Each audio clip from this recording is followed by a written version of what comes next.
Merhaba, Papatya'nın Örgü Dünyası YouTube kanalıma hoş geldiniz. Bugün sizlerle beraber yine çok şık bir parmaksız eldiven modeli çalışacağız. Yapımı oldukça kolay, çabuk ilerleyen, bir günde 2-3 çift örebileceğiniz gerçekten çok şık bir eldiven arkadaşlar. Hemen şöyle elime giymek istiyorum. Bakar mısınız güzelliğine? Gerçekten çok güzel. İstediğiniz ebatlarda yapabilirsiniz. Çocuklara yapabilirsiniz. Yetişkinlere yapabilirsiniz. Şöyle elimden çıkarıp da göstermek istiyorum. İki farklı ipten ördüm arkadaşlar. Hemen iplerimi de göstermek istiyorum. Alize Süper Lana batik ip kullandım ve Alize Süper Lana siyah ip kullandım. Hemen ipimin batik ipimin de şöyle renk kodunu vermek istiyorum sizlere. 4840 arkadaşlar renk kodu. Eğer almak isterseniz hemen tığ numaramdan bahsetmek istiyorum. Kullandığım tığ numarası 3 milimlik tığ kullandım. Ama sizler elinize yatkın herhangi bir tığ kullanabilirsiniz. İsterseniz hemen bu güzelliklerin yapımına geçelim. Geçmeden önce minik hatırlatmamı yapmak istiyorum. Biliyorsunuz ki kanalım tamamen ücretsiz. Kanalıma abone olup bildirimleri açıp bu videoyu da beğenirseniz bana çok büyük destekte bulunmuş olursunuz diyorum. Ve hemen bu güzelliklerin yapımına geçiyorum. Evet arkadaşlar, önce lastik bölümüyle başlayacağım. Lastik bölümünü daha iyi gösterebilmem için şöyle açık renkle göstermek istiyorum. Burada ben 13 tane zincir çekiyorum. 1, 2, 3, 4, 5, 6, 7, 8, 9, 10, 11, 12, 13. Şimdi şöyle lastik olacağı için şu şekilde ne kadar lastiğin uzunluğunu istiyorsanız o şekilde istediğiniz kadar, çok istediğiniz kadar az zincir çekebilirsiniz. Hemen önümdeki zincire batıp sık iğne yapıyorum. Burada toplamda sık iğne sayım 12 olması gerekiyor. Birkaç sıra sayarak yaparsak eksik veya fazla sık iğne yapmamış oluruz. Bu şekilde sıra sonuna kadar sık iğnelerimi yapıyorum.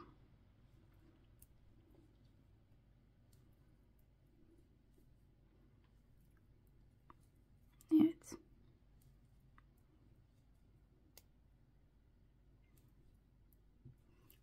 Sıra sonuna geldim. Burada bir zincir çekiyorum ve modeli çeviriyorum. Bakın hemen şurada net miyiz? Hemen şu önümdeki bakın arkadan tek telini alıyorum. Sık iğne yapıyorum. Yani şu şekilde batmıyorum. Hemen şuradan arka telinden yine sayarak 12 tane sık iğnem olacak. Tüm sıraları bu şekilde devam edeceğim. Siyahta çok belli olmayacağını düşündüğüm için şöyle birkaç sıra açık renkte göstermek istedim. Zaten bu sıradan sonra tüm sıralar hep aynı şekilde ilerliyor. Şöyle arkadan tek teline, tek ilmeğe batıp sık iğne yapıyorum. Başka hiçbir işlemi yok arkadaşlar. Şöyle sıra sonuna kadar gelmek istiyorum. Evet. Burada yine bir zincirim var. Modeli çeviriyorum. Bakın yine hemen önüme geliyor. Şimdi batıyorum. Sık iğne. Bu şekilde istediğiniz uzunlukta örüyorsunuz. Bileğinizin çevresine göre uzunluğunu kendiniz ayarlayabilirsiniz. Bu şekilde devam ediyorum. Zaten lastik görüntüsünü aldı gördüğünüz gibi. Evet. Sonuncuya da batmayı unutmuyoruz. Bu şekilde. Bir zincir çevirdim. Bakın hep aynı şekilde başlıyorum. Bu şekilde lastiğimizi uzatıyoruz. Çok fazla göstermeme gerek yok. Eminim ki anlaşıldı. Şimdi ben daha önce siyah renkle ördüm. Hemen şöyle göstermek istiyorum. Bakın. Şu şekilde bileğim kapanıyorsa tamamdır. Bileğime göredir. Şimdi kapatacağız. Bir de şunu söylemek istiyorum. Bakın şöyle çıkıntılarımız var. Bu çıkıntılar çift sayı olmak zorunda. Çünkü modelleri bu çıkıntılara yapacağız. Şu çıkıntılara. Şimdi burada hemen şöyle ben size ölçüde vermek istiyorum. Net olsun diye.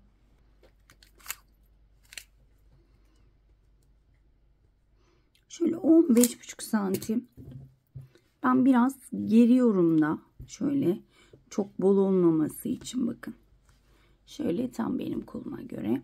Şimdi birleştirmesi şöyle bakıyorum. Evet.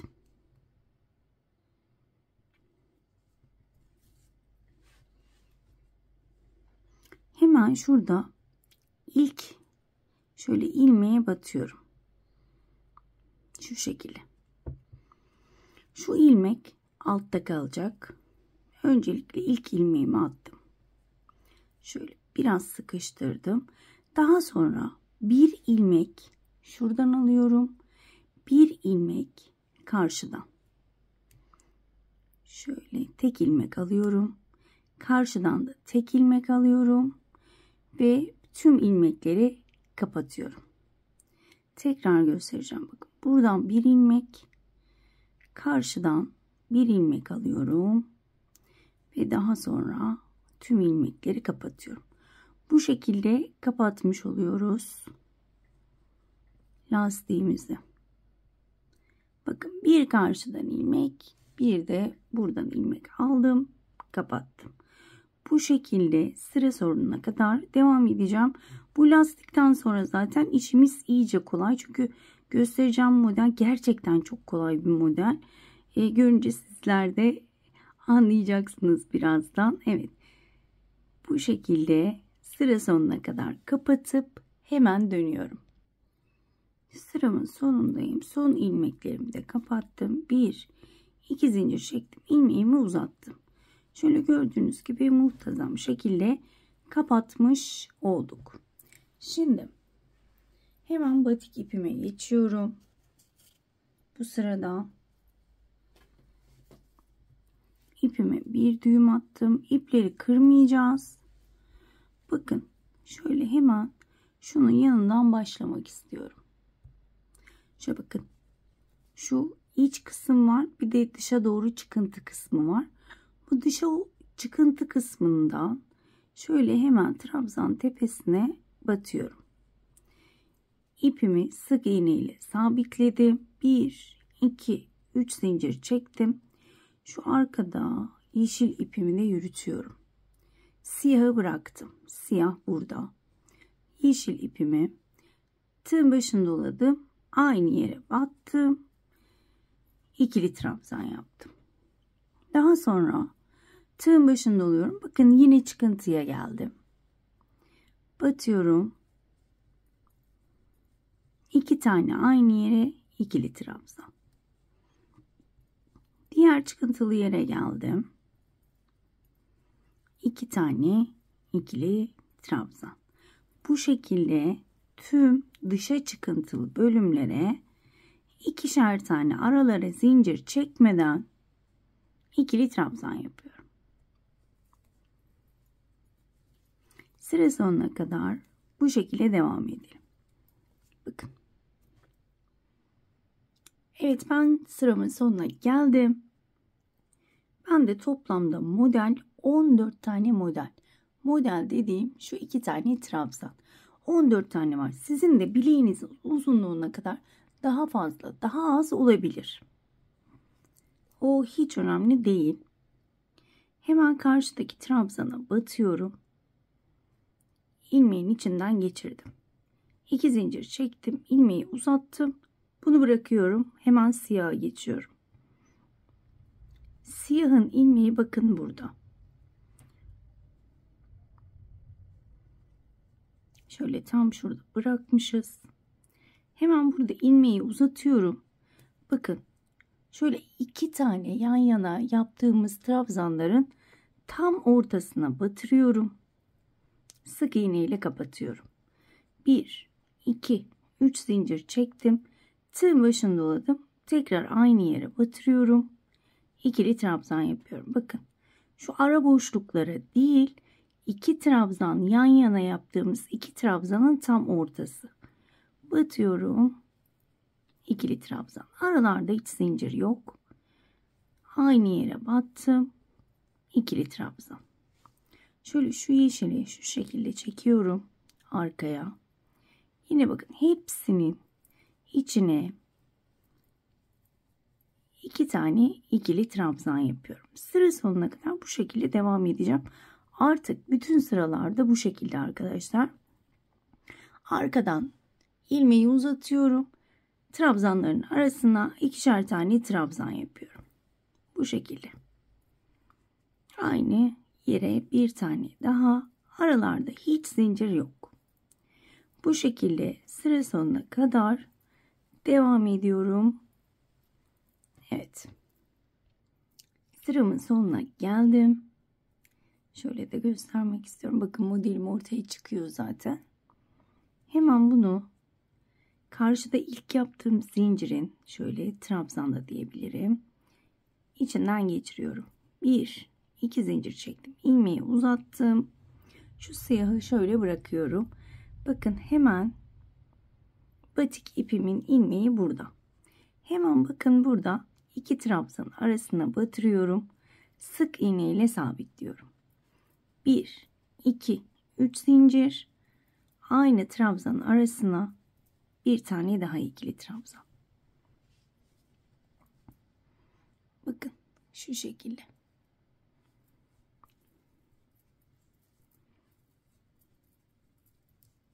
Aralarda hiç zincir yok.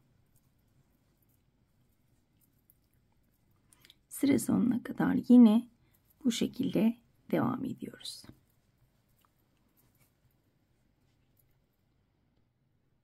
Tekrar sıramın sonuna geldim. İlk çektiğim zincirin şöyle 1, 2, üçüncüsüne batıyorum.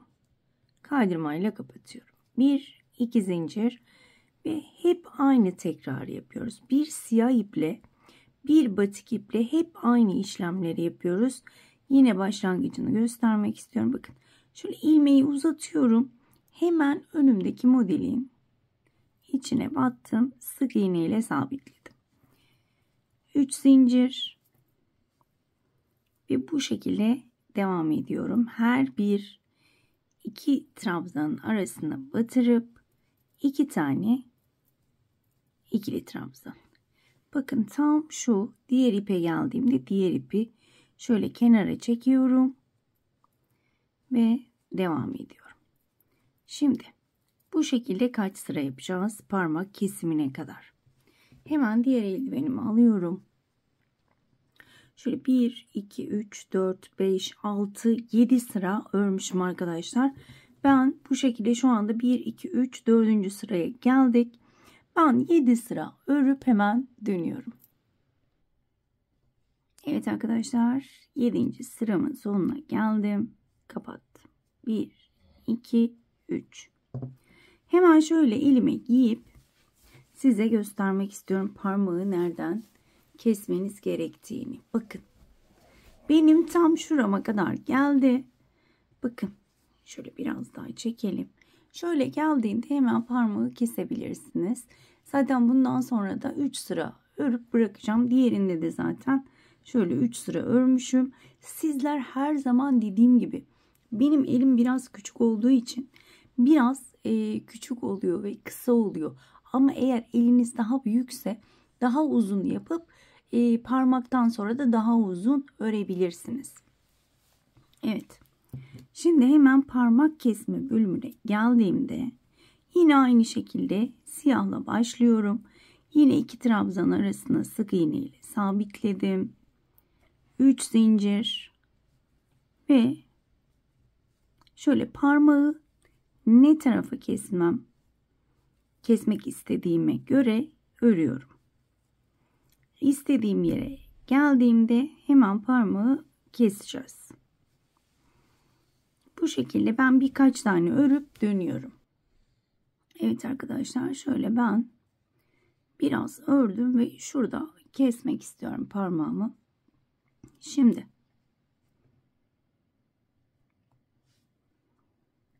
tığın başında oluyorum. Hemen önüme batmam lazım. Birinciyi atlıyorum. İkinciyi atlıyorum. Üçüncünün içine battım. Ve 2 tane ikili trabzanımı yaptım. Şimdi benim parmağıma göre 2 tane yeterli geliyor. Ama siz şöyle parmağınızı içine sokun. Rahatsa tamamdır. Ama kasma yapıyorsa dilediğiniz gibi 3 tane 4 tane atlayabilirsiniz. Dediğim gibi ördükçe zaten kendiniz oynamalar yapacaksınızdır. Sıra sonuna kadar artık parmağımı kestim. Sıra sonuna kadar bu şekilde devam edeceğim. Sıramın sonuna geldim. Yine aynı işlemle kapatıyorum. 2 zincir çektim. Ve yine batik ipimin olduğu yere geliyorum. Hemen önümdeki 2 trabzan arasına battım. 1, 2, 3.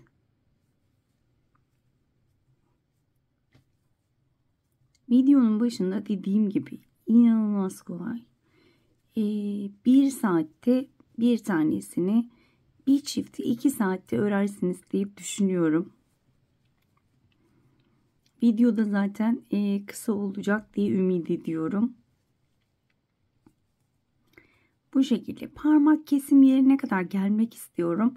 Orada yeni öğrenen arkadaşlar farklı bir şey yapılıyor muydu acaba diye düşünmemeleri için hemen orayı da şöyle hızlıca göstereceğim. Zaten 2 sıramız kaldı.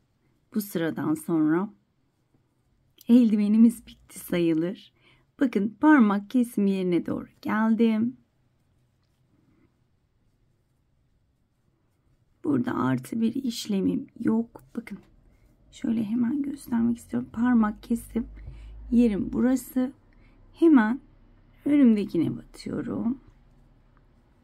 2 tane. Hemen yanındakine batıyorum. 2 tane. Ve şunlara da batayım. Zaten 2 tane kalmış. Burada videoyu kesmeyeyim. Evet. Yine aynı işlemle kapatıyorum.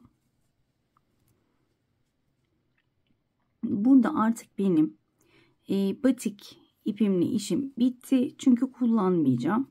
O yüzden kesiyorum. Ve siyahla 2 sıra devam edeceğim. Şöyle yine aynı yöntemle başlıyorum. 1, 2, 3. Sıra sonuna kadar bu şekilde devam edelim. Sıramın sonuna geldim. Aynı yöntemle kapatıyorum. Bir zincir çektim. Şöyle elime yiyip size göstermek istiyorum. Gördüğünüz gibi tam benim elime göre çok güzel oldu. Ben şöyle çok uzun sevmiyorum. Diğer eldivenlerime de bakarsanız şu hiza benim için okeydir. Gördüğünüz gibi şöyle şuralarını da göstermek çok güzel oldu. Bu şekilde de bırakabilirsiniz. Ama ben diğerinde şöyle daha düzgün bir bitiş olsun diye bir de sık iğne geçtim. Bir sıra.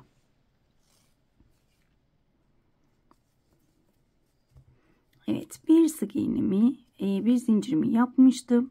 Hemen şöyle dibine batarak sık iğnemi yapıyorum. Sık iğnelerimi şöyle tüm trabzan tepelerine batarak, her bir trabzan tepesine batarak sık iğne yapıyorum. Sıra sonuna kadar arkadaşlar. Evet. Bu şekilde devam ediyorum. Sıramın sonuna geldim. İlk yaptığım sık iğneye battım. Kaydırmayla kapattım. Bir zincir çekiyorum. İpimi kesiyorum. Ve eldivenim gördüğünüz gibi bitti. Çok da şık oldu. Umarım beğenirsiniz. Ben gerçekten çok beğendim. Hatta şöyle bunu örerken kendi kendime diyorum ki bir de atkısını yapsak mı, şöyle takım takım kullansak. Aslında beresini de yapabiliriz.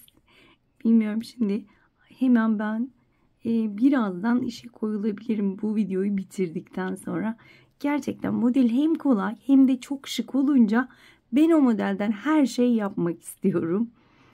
O yüzden bu videodan sonra yapabilirim ikisini de. Tabii sizler de isterseniz. Evet. Şöyle iyice iplerimi sakladım. Ve hemen sizlere şöyle elime giyip göstermek istiyorum. Kamerayı uzaklaştırdım. Ve şöyle öncelikle şu elime giyip. Evet. Çok şık. Hemen diğerini de giymek istiyorum. Gerçekten çok güzel. Umarım açıklayıcı bir şekilde anlatabilmişimdir. Umarım anlatımımdan memnun kalmışsınızdır. Bir dahaki modellerde görüşmek dileğiyle. Kendinize çok iyi bakın. Hoşça kalın.